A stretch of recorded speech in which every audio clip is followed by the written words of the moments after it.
Si te cuesta trabajo o no sabes cómo expresar tus ideas en pasado, quédate en este vídeo. Revisaremos cómo organizar oraciones y veremos algunas características y tips para entender y saber usar los verbos regulares e irregulares.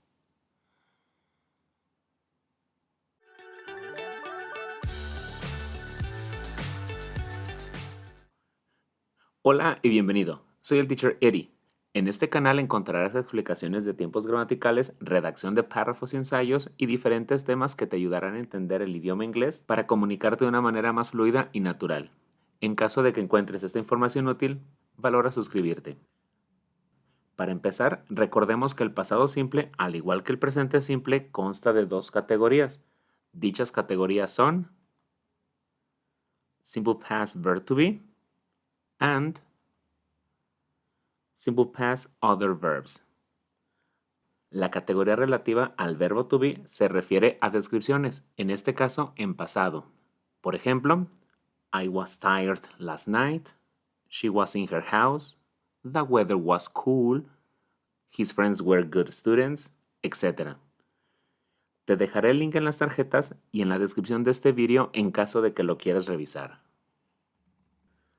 Y la segunda categoría, la cual revisaremos en este vídeo, es cuando tenemos verbos en pasado, como por ejemplo, played, drank, taught, watched, sang, wanted, etc.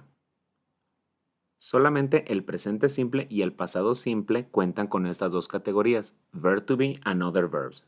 Los demás tiempos gramaticales solo cuentan con una. Ahora, si te preguntas, ¿qué es lo que puedo expresar con el pasado simple? ¿O para qué me sirve el pasado simple? La respuesta es to express activities that started and finished in the past. El pasado simple nos sirve para expresar actividades que empezaron y finalizaron en el pasado. Aquí solo nos enfocamos en la actividad que se realizó o sucedió. Veamos unos ejemplos. Do you know what happened in 1492? Columbus discovered America. La actividad fue que en 1492 Cristóbal Colón descubrió América. And what happened between 1599 and 1601? William Shakespeare wrote Hamlet. Entre los años 1599 y 1601, William Shakespeare escribió Hamlet. Another one. What happened in 1961? In this year, Yuri Gagarin became the first man in space. En 1961, Yuri Gagarin se convirtió en el primer hombre en el espacio. And the last one. What happened in 2019? You may remember this one. In 2019, the pandemic started. Como puedes ver, estos eventos sucedieron en el pasado. Así es como utilizamos el simple past, cuando nos referimos a eventos, situaciones, acciones que iniciaron y finalizaron en el pasado. Referente al cuarto ejemplo, podrías decir, hey, pero ¿qué pasa si la pandemia no ha terminado aún? ¿Por qué utilizar pasado simple? Bien, utilizamos pasado simple en The pandemic started in 2019 porque estamos hablando solamente del inicio, no de cuándo terminó o si ya ha terminado o no. Tomemos en cuenta que el pasado simple no solo se utiliza para hablar de eventos importantes a nivel mundial, también se emplea para hablar de forma personal o de cualquier situación que empezó y finalizó en el pasado. Como ejemplos personales puedo decirte, I had some coffee some minutes ago, I went out with my friends last weekend, and I traveled to Canada a few years ago. Ahora veamos cómo estructurar oraciones de una forma sencilla. La fórmula para las affirmative sentences es subject plus verb in past plus complement. Como primera observación podemos decir que aquí tenemos una ventaja. Dicha ventaja es que todas las personas requieren la misma conjugación del verbo. Esto significa que no tenemos que modificar el verbo en terceras personas como lo hacemos en simple present. Como puedes ver en este ejemplo, ran, el pasado de run, se utiliza para todas las personas. I ran, you ran, he ran, she ran, etc. Y esto con todos los verbos en pasado. Ahora pasemos a una segunda observación dentro de las oraciones afirmativas. El segundo punto para tomar en cuenta en las affirmative sentences es que cuando queremos convertir un verbo de presente a pasado existen dos categorías, los verbos regulares y los verbos irregulares. Estas son las únicas dos categorías por considerar y todos los verbos entran en alguna de las dos. Un ejemplo de regular verbs is played y un ejemplo de irregular verbs is did. Veamos a grandes rasgos diferencias entre verbos regulares e irregulares. Comencemos con regular verbs. Para convertir un regular verb de presente a pasado, básicamente agregamos ed al final del verbo. Revisemos cómo hacerlo en casos más específicos. Para el primer ejemplo, work, solamente agregamos ed at the end of the verb. En el segundo verbo, study, necesitamos modificar un poco. Cuando el verbo termina en consonante más y, eliminamos la y y agregamos ied. Next, cuando el verbo termina vocal más y, solo agregamos ed. Ahora, cuando el verbo termina consonante, vocal consonante, en este caso P o T, duplicamos la última consonante más ed. Esta última regla tiene excepciones. No duplicamos la última letra cuando el verbo termina en W, X o Y. In these cases, we only add ed. Now, let's talk about pronunciation. Si te preguntas, ¿se pronuncia de la misma forma la terminación ed en todas las palabras? O en caso de que no tengas referencia, existen tres formas para pronunciar este ed ending. En este momento veremos a grandes rasgos cómo pronunciar estas tres diferentes opciones. Te dejaré un link en las tarjetas y en la descripción de este vídeo donde revisamos un poco más a detalle y con diferentes ejemplos cómo pronunciar la terminación ed. La primera forma de pronunciar la terminación ed es t. La segunda, d. Y la tercera, ed. ¿Cómo aplicar cada una? Sencillo. Para saber en qué casos pronunciar la terminación ed como t, veamos un par de ejemplos. La pronunciación de este primer verbo es push. Push. El último sonido que hacemos al pronunciar esta palabra es sh. Ahora toca tu garganta cuando haces el sonido sh. Cuando tocas tu garganta al hacer este sonido, te darás cuenta que no se siente vibración. Este precisamente es el tip. Si el último sonido del verbo en forma base o presente, como gustes llamarlo, no produce vibración en nuestras cuerdas vocales, la terminación ed se pronuncia como t. Entonces aquí tenemos pushed, pushed. El segundo verbo es work. Y puedes hacer lo mismo. El último sonido es k, k. Toca tu garganta al hacer este sonido y verás que tampoco produce vibración. Por lo tanto, la pronunciación en pasado es worked, worked. A los sonidos que no producen vibración se les conoce como voiceless sounds. Algunos ejemplos de voiceless sounds se presentan cuando el último sonido de los verbos se representa con las consonantes P, K, S, C, CH, SH, F, X y en algunos casos TH.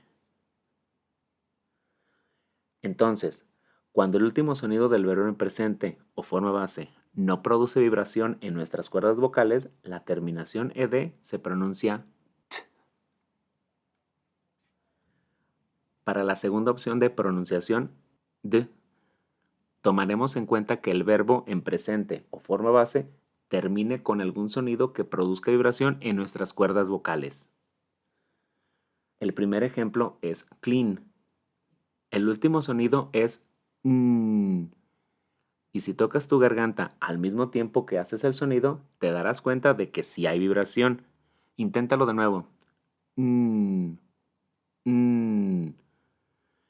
Esto significa que la terminación ed se pronuncia como d.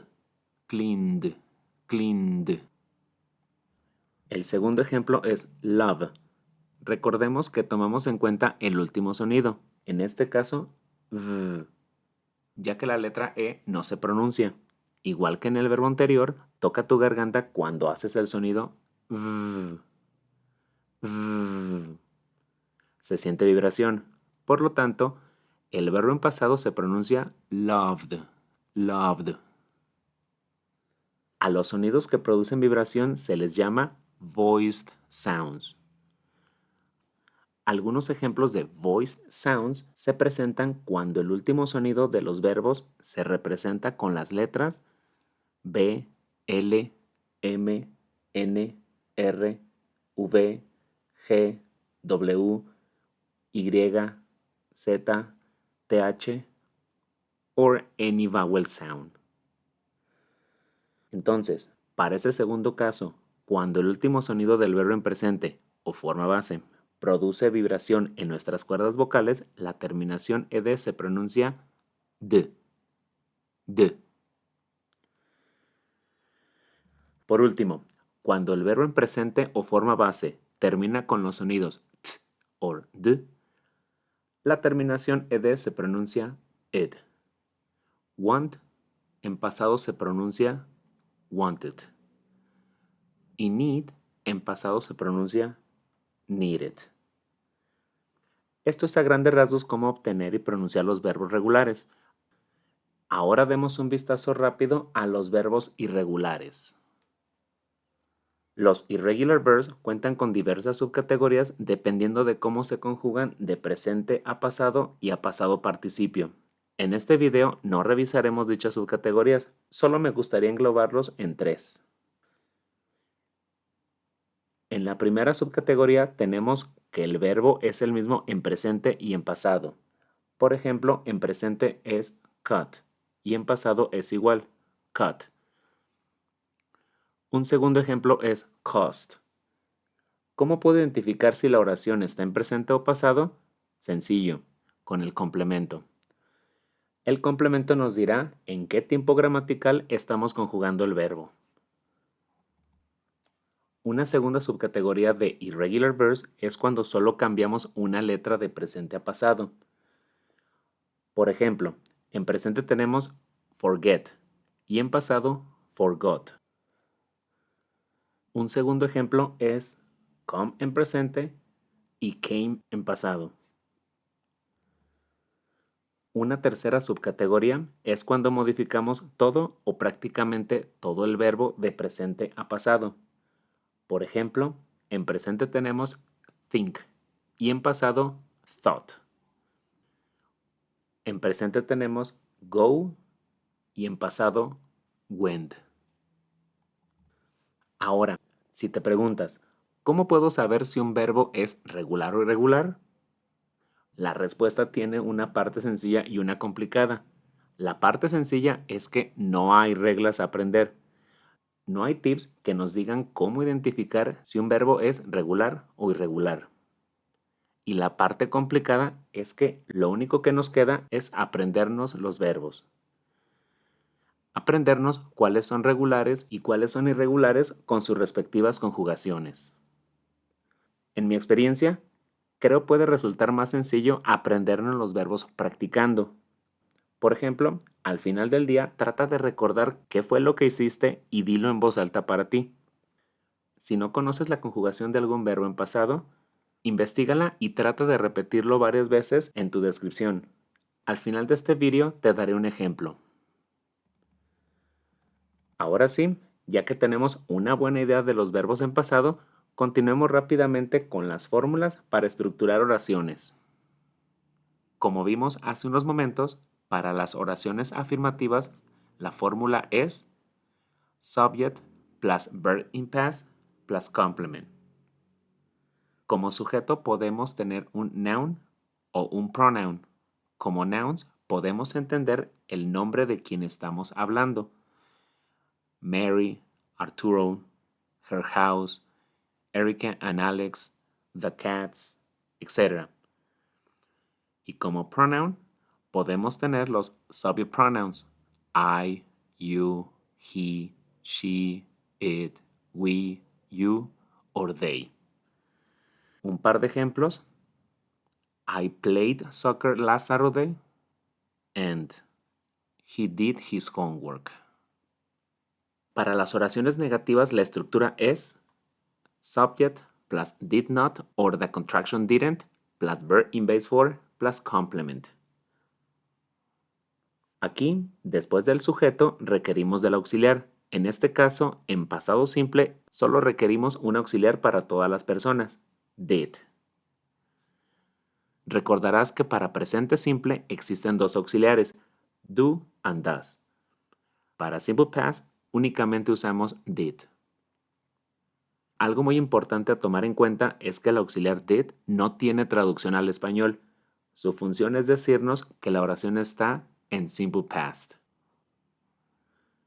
En negativo puedes utilizar el auxiliar en su forma completa, did not, o su correspondiente contracción, didn't. Ambas son correctas. La diferencia es que la completa normalmente se utiliza en contextos más formales y la contracción en momentos informales. Practica ambas para que las domines rápidamente. Now, after the auxiliary, we need the verb in base form. Cuando decimos verb in base form o verbo en forma base, nos referimos a que no se le tiene que hacer ninguna modificación. And the last part in the formula is the complement. Un par de ejemplos. I didn't play soccer last Saturday and John didn't do his homework. Ahora pasemos a ver cómo estructurar preguntas. Tenemos dos tipos de preguntas, las yes-no questions y las preguntas con WH words. La fórmula para las yes-no questions es auxiliary did plus subject plus verb base form plus complement and question mark. A este tipo de preguntas se les llama yes-no questions, ya que las posibles respuestas son sí o no. Y a las respuestas se les llaman short answers. Como primer ejemplo tenemos Did you play soccer last Saturday? Possible short answers. Yes, I did or no, I didn't. La estructura de las short answers o respuestas cortas es primero yes or no, después la coma, seguimos con el pronombre de quien damos la respuesta y finalizamos con el auxiliar. En el caso de que sea una respuesta negativa, utilizamos la contracción didn't. Aquí cabe resaltar que en las respuestas cortas siempre ponemos el pronombre y no el nombre. Por ejemplo, sería incorrecto decir no, Debbie didn't. Lo correcto es no, she didn't.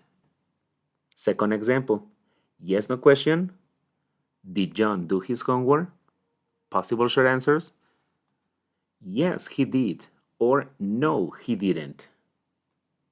Y para terminar, el segundo tipo de preguntas es cuando agregamos una WH word al inicio de la pregunta.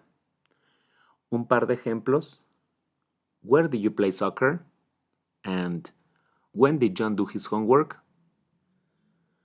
Algunos otros ejemplos de WH words son what, which, how, who, and why.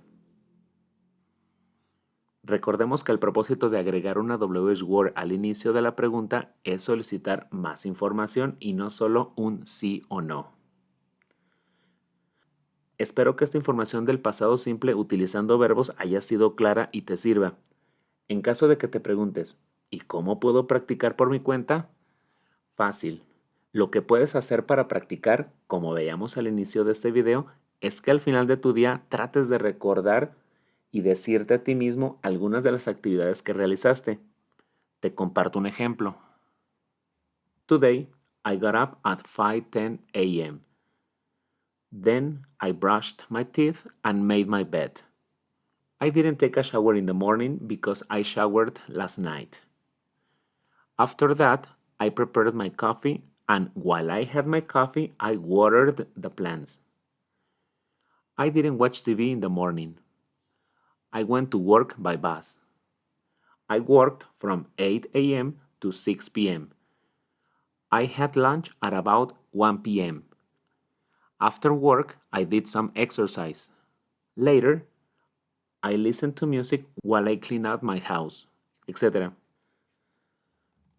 Trata de practicar lo más seguido que puedas, así te aprenderás la estructura de las oraciones y verbos en pasado. Gracias por tu atención y si te gustaría ver algún tiempo gramatical o tema en específico, puedes dejarlo en los comentarios para tomarlo en cuenta en próximos vídeos. Be happy and see you soon.